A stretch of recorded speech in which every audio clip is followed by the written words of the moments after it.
This is January 22nd, 2019, Edward Nan, sonsofgod.com. This will be a meditation of sorts concerning resurrection life. The reality that we face is that there is no further next step in the evolving of the sons of God, but that we see the mortal put on immortality. And that's been something that's been at the forefront now for well over 40 years. Resurrection life is not necessarily something new. It's just that it's come to the time where we are to see the manifesting of resurrection life. And this will become even more manifest on a much broader scale as the first breakthroughs manifest. The whole Christian world has been locked into an idea that the resurrection and the life was an event set for a certain time to take place, instead of realizing that resurrection life, like anything else of redemption, is obtainable. Now, that takes it out of the scope of looking for a certain window or season, but realizing that it's obtainable at any point, which is, I think, perhaps gives a little bit of understanding concerning Paul in Philippians 3, where he said, "If by any means I might attain to the resurrection from the dead." Paul wanted to bypass the process of dying. Paul wasn't limited to the idea that, well, a resurrection life is set for a time 1,000 years in the future, or 2,000 years, or whatever that element is. But it was very real to Paul that possessing resurrection life was something that was obtainable. There's a question that we can have down through history of how many really did attain resurrection life. And we know that if they attained it, they wouldn't be talking about it.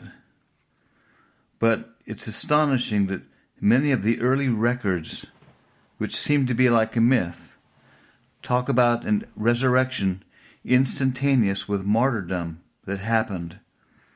And some of the stories tell how someone would be dying and then suddenly resurrected, and they would disappear or be caught up to the heavens. We're beginning to realize that though we seem to be locked into the world of the senses, the visible world, which is why circumstances, the appearance of things, what we hear, can have such an effect on us, which is something we've been dealing with now for quite some time. And yet, everything in the Scriptures keeps speaking about the fact that we have entered into a spirit world. Right now we're walking to some extent, or to a great extent, by faith, because the eyes do not behold the reality of what really is unfolding. And the problem is, we're living with our spirit in a realm of reality that's unfolding, even though our eyes are not really seeing it on this plane. Yet it doesn't negate the fact that we have been brought into a world of spirit that really is governing and dictating what is unfolding, and we're still in this travail to come out of that level of unawareness. We have to understand, I think we are, that all the limitations that we have are just bound up in the physical world of the senses. And the minute you pass into the realm of spirit, everything changes. And that's what we've seen for a very long time. That getting out of the realm of the senses and you get into the realm of spirit, and we've seen this, is that all the limitations drop off that you've had. Some can think, well, it's hard to fathom what the transition's going to be like because we're still seeing it and perceiving it from the limitations of our carnal mind and the fears of the carnal mind and all of the hang-ups of the carnal mind. And yet, when we pass into the Spirit and make this transition, all of that drops off like a dirty piece of clothing. And as the Lord has said before, we will barely be able to remember the life of limitation that we have lived for the freedom that we will have been brought into. Which brings us to that point. Where are we? This is where we are. This is what we're contending for. The Lord said, if you abide in me and my words abide in you, meaning that we enter into a spiritual oneness with him, where he's living in us, his words are living in us, we can ask what we will, so on and so forth. It becomes a spiritual oneness with Christ that ends the limitations that we know as existing as individuals. What we're heading into, and we have talked about it in the Word before, we're already here. So it's difficult to address this to extent because we're already here. We just haven't caught up with ourselves. We just haven't seen it in the correct light. But the Lord was prophesying about ending or breaking through the barrier of existing as a separate individual and becoming something pleasing to God. How do you please the Father? How do you please the Lord? Simple. Become one with him. The interpenetration of God and man, the indwelling of the Godhead, the fulfillment of the Feast of Tabernacles. That is our address. That is where we've been. That is our truth and reality. It's here. We're not looking for another day. It's here. But we're leaning into the experience of it, the knowing of it. But with that knowing comes a tremendous change within us. So it's very interesting where we are and what does the reality of resurrection life really going to mean to us. People think of heaven as being light years away in the Orion, and yet it's not. It's just another realm away. It's just another frequency. We know in the 5th chapter of 1 Thessalonians that the Lord speaks about the conditions and the worlds that will exist at the time of the coming of the Lord. Many will walk in the night, and some will walk in the light. But those who are embracing the parousia will walk in more and more light and revelation. And we are here at the time of the parousia.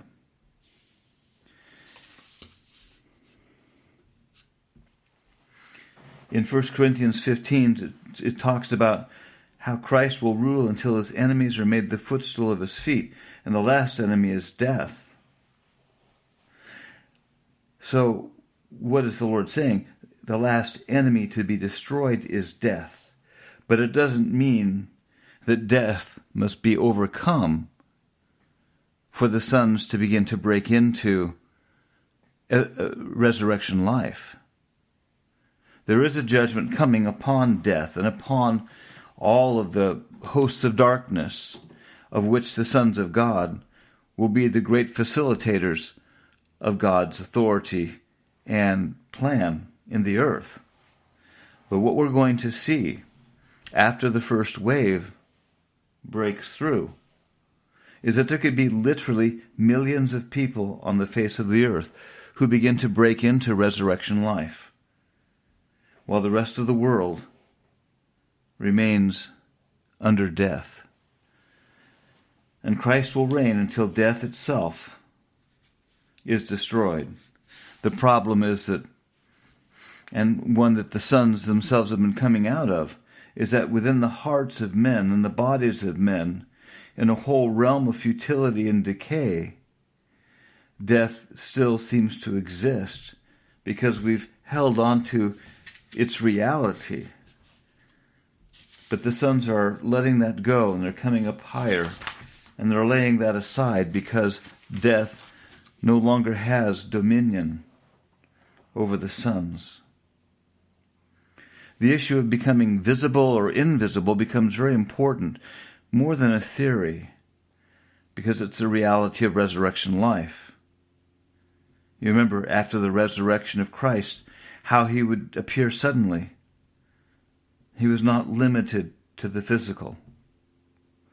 We must face the fact of what resurrection life is going to be. It will be an existence in a world that is invisible, but not vulnerable to it. To be visible or invisible. But when you're visible, you're no longer vulnerable. This is what awaits the sons. This is what we're pressing forward to obtain. As Paul calls it, the out-resurrection from the dead. We're not looking to lay aside this body of death and then, go and grab a hold of a new spirit body and move into resurrection life, and then someone comes along and buries the old body. No, we're looking at a transformation or metamorphosis. The same thing that happened to the Lord when the Father overshadowed him and he was glorified. He was basically metamorphosized. Christ was changed. And that's what we're looking to see happen now. A change where the mortal puts on immortality. Exactly how is it going to happen? I don't know, but I know the prophecy has come to us that we will undergo extensive physical change. And we talked about the worm in, I think, the second audio on chapter 47 of A Workshop for Seers, making a very good comparison that our present sojourn has been very similar to that of a worm being in a cocoon, going through changes until the time of his manifestation into a whole new order. And we too have been in a cocoon. Changes are going on within us, even right now. It's been accelerating to a great degree. But you can't necessarily quantify it. It's not on this frequency yet. But that doesn't mean it's not happening. What's happening to you in the transformation of your energy, your essence. The last point of its manifestation is the physical. So track with me on this. When the word comes, and we've talked about this before, it creates a reality in the realm of spirit. Then it begins to gradually filter down until that reality manifests on the physical plane. So you could speak judgment over principalities and powers as the Lord leads, and you might not see anything change on the physical. And you say, well, gosh, nothing's changed. Yet, unless you have eyes to see, because if you could see in the Spirit, you would see, oh, judgment has just been delivered and carried out. The spirit world is being turned upside down. And yet on the physical plane, you look and you say, well, nothing's changed. It doesn't work. I don't understand. And yet it just takes that little bit of time for it to manifest on the physical plane. And that's what we're looking at. We're looking at a situation where resurrection life has already been delivered to the sons. That's why the dreams, the visions, the words God speak can be so difficult and perplexing, because the Lord says, okay, you've got it, and you bear witness, I have it, and you know you have it, and yet it doesn't seem like anything has changed. And yet you have it. And the Lord says, no, you have it. And so we go in travail, like we've said before, to bring into manifestation the reality of a spiritual truth. So this is somewhat similar. God begins to say, okay, resurrection life is coming, it's coming, it's coming, it's here. All of a sudden you wake up one morning and the word comes to you, you've got resurrection life. And you look around and nothing seems to change. You go in the restroom, the bathroom, you look in the mirror, nothing seems to change. And you don't understand. Okay, well, Lord, I believe, but I don't see. And so sometimes days, weeks, months, years can pass concerning a word that God would speak. And then all of a sudden, it begins to manifest. It's very hard to quantify how long it takes for a word to come out of the realm of spirit, down, down, down, until it finally manifests in the physical form. That's why, the battle that we war is challenging, because we take dominion over situations, and those things are nailed. And yet it takes a period of time before it filters down and you see it on the physical plane. When God says, okay, everything's going to break loose, we're going to see, earthquakes, we're going to see a lot of things happen. Well, the moment he spoke it, it's been done, it's been put into motion. In the spirit, things have been turned upside down. And so you're looking, saying, okay, well, I'm looking, every day I'm watching, but I don't see it. A year passes. Well, I guess that wasn't a word. But no, it's still in the process of filtering down, which we don't quite understand. The only thing I could say would be Daniel, when he was out by the brook praying, and it took 21 days for Gabriel to break through. But the word was, the minute you spoke, the minute you prayed, it was heard, it was done. The Father did it, it was done.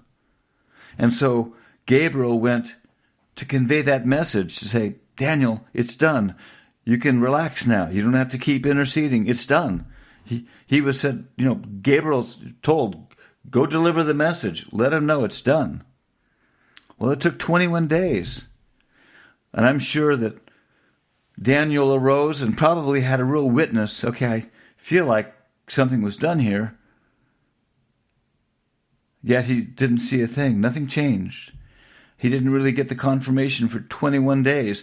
That's a type and a shadow of how things seem to work. So God comes and says, okay, you have resurrection life. Okay, it's just beneath your skin. Whatever. Well, I think we don't have to believe for it. I don't think we have to go and travail over it. I think we just need to realize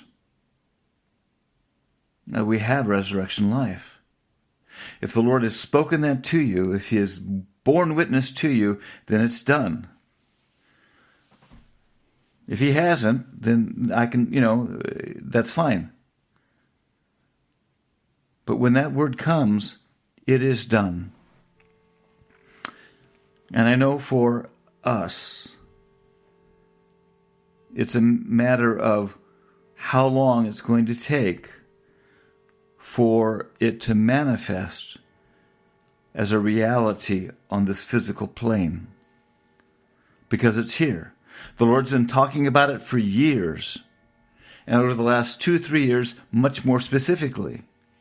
And over the last 6 months, even more specifically. At some point, it was finished. And I don't know at what point that was. 6 months ago, a year ago, 2 years ago, I don't know. But it was done. So what are we looking for? We're looking for the manifestation of the truth and the reality of what God has done. Resurrection life is here.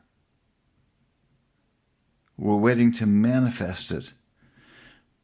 But while we're looking and waiting before the Lord, things are happening big time within you, within me. Because it just doesn't filter down by gravity. The word in the Spirit, the reality of the Spirit filters down by virtue of the exercise of dominion and authority, of the work of the cross, a lot of dynamics that we don't necessarily all understand. So it's in the process of working through the various levels or barriers or whatever within us. So if things feel a little topsy-turvy constantly, it's because there's an outworking of a spiritual reality that you are walking around with, but hasn't yet been able to manifest on the physical. But it doesn't mean you don't have it. You have it. I have it. But it's in the process of being brought into a point where it will have its physical manifestation. What governs how quickly that will be, I don't know. It seems to be something of a process, but it seems to be accelerating right now. Look for the physical to manifest the reality of what has already been done in the Spirit to you. Others in the cloud of witnesses I've seen, they have resurrection life. But I don't think until the breakthrough comes for them that it will manifest